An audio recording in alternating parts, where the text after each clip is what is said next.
نبی پاک علیہ السلام نے فرمایا جب تو جھوٹ بولتا ہے تو تیرے فرشتے کرامن کاتبین سائیڈ پہ ہو کے کھڑے ہو جاتے ہیں، جب تو زنا کرتا ہے تو تیرے اندر سے ایمان نکل جاتا ہے۔ اور نبی پاک علیہ السلام نے فرمایا جب میری قوم میں ناانصافی عام ہو جائے گی تو قتل بھی عام ہو جائے گا۔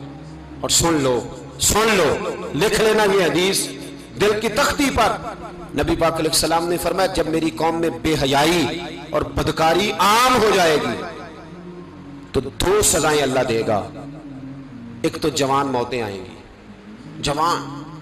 جوان بچے کچھ بھی نہیں دیکھا چلے گئے، اور دوسری سزا اللہ یہ دے گا کہ ایسی بیماریاں آئیں گی جن کا علاج نہیں ملے گا، ایسے امراض پھوٹ پڑیں گے۔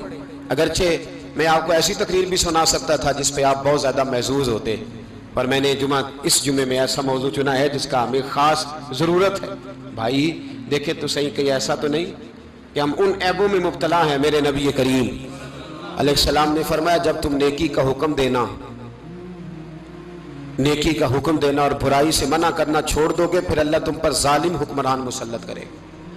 اور اگلے لفظ اس سے بھی زیادہ سخت ہیں، محبوب فرمانے لگے پھر تمہاری نیک لوگ دعائیں بھی کریں گے تو اللہ وقتی طور پر ان کی دعاؤں کو بھی قبول نہیں فرمائے گا، اس لیے کہ تم لوگوں نے نیکی کا حکم دینا اور بھلائی سے روکنا چھوڑ دیا۔ عزیزو یاد رکھو جب گناہ عام ہوتے تو پھر حالات بدلتے اور لوگوں کو سزا ملتی ہے ان کے گناہوں کی، بلکہ یہاں تک لکھا ہے کہ نیت خراب ہو تو سزا شروع ہو جاتی ہے۔ کیا خراب ہو؟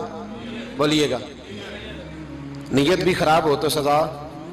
حضرت رومی کہتے ہیں کہ ایک بادشاہ کو پتہ چل گیا کہ ایک آدمی نے بڑا اچھا باغ لگایا ہے، خوبصورت باغ ہے، مالٹے کا کنوں کا باغ بڑا پیارا۔ بادشاہ نے کہا ذرا جا کے دیکھتا ہوں۔ بادشاہ سلامت باغ دیکھنے آئے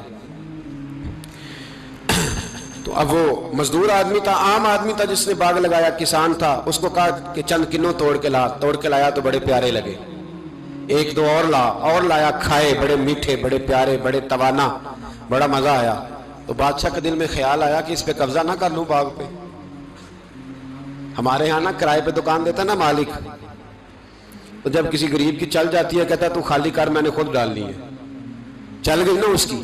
حالانکہ رزق اپنے اپنے نصیب کا ہے، رزق اپنے اپنے نصیب کا ہے، جس کو اللہ تعالیٰ چاہتا ہے عطا کرتا ہے۔ تو اس کو کہا کہ اور توڑ کے لا، اور دل میں خیال ہے کہ یار اتنا اچھا باغ ہے قبضہ کر لیتے ہیں، ہماری حکومتیں قبضہ کر لیتی ہیں کہ جو چیز اچھی لگ جائے۔ اب وہ کسان دو تین کنوں توڑ کے لایا، اس نے کھائے تو کھڈے نکلے، ترش تھے۔ کہنے لگا تجھے کیا ہو گیا ہے؟ تو بندہ بڑا صاحب دل تھا، کہنے لگا میں تو ٹھیک ہوں، آپ اپنی نیت سے پوچھیں کہیں خراب تو نہیں ہو گئی۔